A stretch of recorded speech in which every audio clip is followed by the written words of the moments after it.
नमस्कार, मैं अभिषेक उपाध्याय। आप देख रहे हैं टॉप सीक्रेट। सवाल उठ रहा है कि उत्तर प्रदेश में जो लोक सेवा आयोग है उसका सिस्टम कैसा है। बार बार छात्र परेशान क्यों हो रहे हैं। इस सिस्टम में ऐसा क्या है कि जो नियम कायदे बनाते हैं उनको एकदम ये एहसास नहीं होता है कि छात्रों पर क्या बीत रही होगी, छात्र किस तरह से इन चुनौतियों का सामना करेंगे। ताज़ा मामला ये है कि यूपी पीएससी की असिस्टेंट प्रोफेसर भर्ती की परीक्षा हो रही है। असिस्टेंट प्रोफेसर की भर्ती अरसे बाद आई है। उसमें 700 किलोमीटर दूर सेंटर बना दिया है। सोचिए, प्रयागराज में रहने वाला वो एग्ज़ाम देगा मेरठ में, आजमगढ़ में रहने वाला वो एग्ज़ाम देगा मुरादाबाद में। इस तरह के बना दिए हैं। प्रचंड गर्मी है, प्रचंड धूप है, छात्र बुरी तरह से परेशान हैं। उनको समझ में नहीं आ रहा है कि वो इन चीज़ों को देखें या अपने तैयारियों पर फोकस करें। और आप सोचिए, इस एग्ज़ाम के बाद और भी एग्ज़ाम हैं, टीजीटी पीजीटी जैसे भी एग्ज़ाम हैं। ऐसा नहीं है कि परीक्षार्थी सिर्फ एक एग्ज़ाम की तैयारी करते हैं। जो इससे निकल करके जूझ करके आएंगे वो क्या अगला एग्ज़ाम देंगे जो 3 जून और 4 जून को है। ये स्थिति है उत्तर प्रदेश की। बहुत बुरी तरह से छात्र नाराज़ हैं, अपना विरोध कर रहे हैं, लेकिन सवाल है कि सुन कौन रहा है। अब देखिए, छात्र बता रहे हैं कि 19 जून 2024 का एक शासनादेश है। उसमें साफ निर्देश हैं कि परीक्षा यदि एक से अधिक जिलों में आयोजित हो तो परीक्षार्थियों को उनको गृह मंडल से बाहर निकटतम केंद्र आवंटित किया जाएगा। साफ निर्देश हैं कि परीक्षार्थी आसपास ही एग्जाम देंगे। फिर आप उनको पूरब से पश्चिम क्यों भेज रहे हैं, उत्तर से दक्षिण क्यों भेज रहे हैं। कौन आखिरकार इस तरह के फैसले ले रहा है उत्तर प्रदेश लोक सेवा आयोग में बैठ करके। और छात्र जितनी बार गुहार करते हैं, आप करते क्या हैं, आप पुलिस का इस्तेमाल करेंगे। जितनी बार गुहार करेंगे उनके पर एफआईआर की जाएगी। ये तरीका है क्या छात्रों के आक्रोश से निपटने का। अब इस कहानी के आगे बढ़ते हैं। ये देखिए, ये जो परीक्षा है ये 5 साल बाद निकली है। यूपी में नौकरियां निकलना अपने आप में एक बड़ा चैलेंज है। नौकरी कितने समय के बाद निकलेगी। जो प्राइमरी टीचर हैं वो बेचारे अब तक इंतज़ार कर रहे हैं, पसीने छूट गए हैं, परीक्षा नहीं निकल रही है। डीएलएड का जिन्होंने पढ़ाई की है वो एग्ज़ाम दे के चुके हैं, डीएलएड पास कर चुके हैं, हाथ पे हाथ धर के बैठे हैं। अब तो डीएलएड में कोई एडमिशन नहीं लेना चाह रहा क्योंकि वैकेंसी नहीं आ रही है। अब यहाँ पर देखिए क्या है, 5 साल बाद वैकेंसी निकली है। 1200 से ज़्यादा पदों का नोटिफिकेशन जारी हो गया। 1253 पदों की वैकेंसी निकली है। अब इसके लिए एग्ज़ाम कब है, ये एग्ज़ाम 1253 हैं, ऑफलाइन हैं, सरकारी यूपी के जो गवर्नमेंट डिग्री कॉलेज है वहाँ के लिए हैं। और 31 मई को एग्ज़ाम है। यूपीएससी प्रारंभिक परीक्षा, यूपी पीएससी प्रारंभिक परीक्षा सभी विषय 31 मई को एग्ज़ाम है। इसी 31 मई को एग्ज़ाम है और इतना दूर दूर सेंटर है। और मैं आपसे कह रहा हूँ उसके बाद भी एग्ज़ाम होंगे, उनका क्या किया जाएगा। अभी देखिए, ये पहली बार नहीं हो रहा है। यूपी लोक सेवा आयोग के साथ कंटिन्यूएशन में कुछ ना कुछ ऐसी चीज़ें चल रही हैं। सवाल ये उठ रहा है क्यों चल रही हैं, कौन संभाल रहा है यूपी लोक सेवा आयोग को, कौन मुखिया है, क्यों नहीं कोई एक्शन होता है, क्यों नहीं पूछा जाता है। छात्र इतनी शिकायतें करते हैं, आप हर बार छात्र पर एफआईआर करोगे, हर बार आप छात्रों पर सवाल खड़ा करोगे। मुखिया कौन है, क्यों नहीं बुला करके योगी आदित्यनाथ उनसे जवाब लेते हैं कि आपके टेन्योर में कितने पेपर लीक हुए हैं, कितनी धांधली की शिकायत आई है, कितने पेपर टले हैं, कितनी बार नॉर्मलाइजेशन जैसे ऐसे फैसले लिए जिसमें सरकार की थूथू हुई और फैसले वापस लेने पड़े। क्यों नहीं पूछा जा रहा है।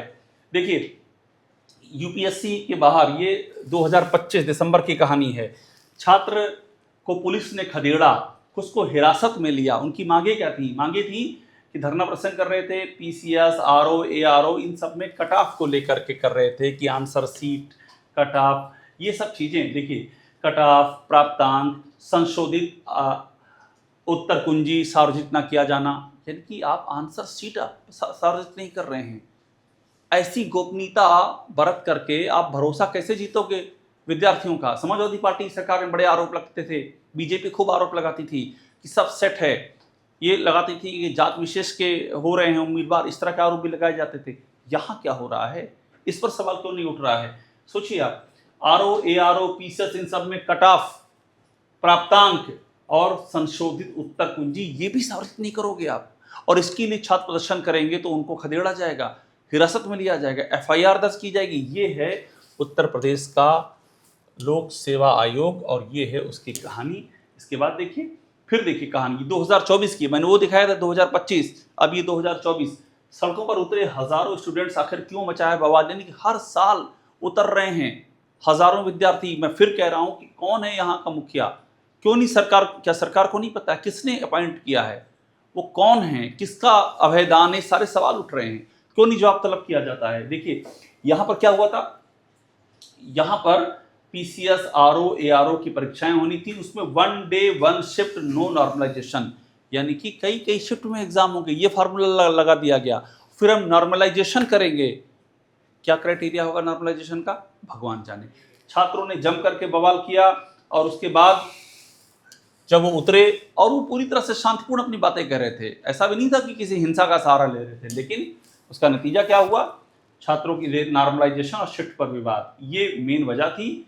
नतीजा ये हुआ कि सरकार पर दबाव बना, नतीजा ये हुआ कि विपक्षी पार्टियों ने उठाया, नतीजा ये हुआ कि दिल्ली तक आवाज आई, तब सरकार की समझ में आया और ये दोनों चीजें खत्म की गई, नॉर्मलाइजेशन भी खत्म किया गया और ये शिफ्टिंग वाला एग्जाम भी खत्म किया गया। और ये भी बता दूं कि ये सब एग्जाम, इनमें से ऐसे भी एग्जाम है जो कि पेपर लीक के चलते रद्द किए गए, परीक्षाएं टाली गई, उसका जिम्मेदार कौन है? और उसके बाद भी मैं फिर कह रहा हूं कि क्यों नहीं जिम्मेदारी तय की जा रही है। अब देखिए एक और हेडलाइन पढ़िए, यूपी पीएससी के खिलाफ छात्रों का महाआंदोलन आज, प्रयागराज पुलिस अलर्ट पर, एग्जाम पैटर्न में बदलाव की मांग। यानी कि ये सब जो बैठे हुए हैं, ये क्या पाकिस्तान से भेजे गए हैं, जो कहा जाता है कि पाकिस्तान के होंगे, विदेश के हैं, ये सब अपनी जायज मांगों के लिए प्रदर्शन कर रहे हैं। कहीं रिजर्वेशन का मामला फंसा हुआ है कि आरक्षण पर क्लैरिटी नहीं है, कोई चीज क्लियर नहीं हो रहा। मैं फिर कह रहा हूं कि इस सब के बाद भी जिम्मेदारी तय नहीं होती। अब देखिए पेपर लीक का हवाला देते हुए विभिन्न पुनर्परीक्षा की मांग को लेकर विरोध प्रदर्शन शुरू। अब ये आरओ समीक्षा अधिकारियों की बैठक, उनको खदेड़ दिया गया है, पंजीकरण कराया था 10 लाख से अधिक उम्मीदवारों ने। पेपर लीक बार बार उत्तर प्रदेश में ऐसा लगता है रिकॉर्ड बन जाएगा पेपर लीक, इतने पेपर लीक हुए हैं और उसके बाद ये सब छात्र आपको दिख रहे होंगे, क्यों नहीं इन पे ध्यान दिया जाता है? एआरओ एग्जाम परीक्षा रद्द करवाने के लिए छात्रों का धरना, ये देखिए ये यूपीएससी लोकसेवा आयोग है और ये सब छात्र विरोध कर रहे हैं कि इसको रद्द किया जाए परीक्षा को। अब देखिए कहानी किस तरह से सामने आ रही है, यूपीपीएससी 5 साल में तीसरे परीक्षा नियंत्रक पर गिरी गाज, एक पर सीबीआई, दूसरे पर एसटीएफ ने दस रहा था मुकदमा। ये आलम है लोक सेवा आयोग, 5 साल में 3 परीक्षा नियंत्रक, एक पर सीबीआई और दूसरे पर एसटीएफ। सवाल ये कि जिम्मेदारी किसकी है? ये क्यों नहीं आप सब बदल दे रहे हैं? क्या इनसे, इन एग्जाम से कौन नौकरी पा रहा है और कितने जेन्युइन उम्मीदवार दाने दाने के मोहताज हैं, उनका करियर तबाह हो रहा है? ये सारे सवाल उठ रहे हैं, क्यों नहीं इन सवालों को एड्रेस किया जा रहा है? अब देखिए यूपी पीसीएस जे परीक्षा, मतलब हाई कोर्ट तक ये स्टैब्लिश हो चुका है, यहाँ धांधली, पन्ने फाड़े गए, अलग हैंड राइटिंग, ये सब ये 22 से 25 मई 2023 के बीच हुआ था। एग्जाम की 50 कॉपियां बदलने का आरोप मामला इलाहाबाद हाईकोर्ट में पहुंचा और हाईकोर्ट के सामने ये मानना पड़ा, आयोग को मानना पड़ा कि हाँ ये गलती हुई है। अब देखिए पेपर छपने से बंटने तक हर स्तर पर खामी, 2019 की कहानी। ऐसा भी नहीं कोई कोई साल छूट रहा हो, एक के बाद दूसरे साल में इस तरह की चीजें हो रही हैं। सवाल यही है कि आखिरकार यूपी पीएससी में अगर बार बार ये हो रहा है तो इस पर ध्यान क्यों नहीं दिया जा रहा है? सवाल ये है कि निर्देश किसने दिए हैं 700 किलोमीटर 780 किलोमीटर दूर परीक्षा केंद्र बनाने के? क्या ये समझ में नहीं आ रहा है? क्या ऊपर पता नहीं चल रहा है या उनको ऊपर मतलब ही नहीं है? सिर्फ एक के बाद दूसरे भाषण देना, बड़ी बड़ी बातें करना और सब भूल जाना, आगे क्या हुआ पीछे क्या हुआ कुछ ख्याल नहीं होना। इस भीषण गर्मी में छात्र ये सवाल पूछ रहे हैं और आज नहीं तो कल यूपीपीएससी उत्तर प्रदेश लोक सेवा आयोग को इस बात का जवाब जरूर देना पड़ेगा। टॉप सीक्रेट देखते रहिए, लाइक कीजिए, इसे सब्सक्राइब आप जरूर कर लीजिएगा।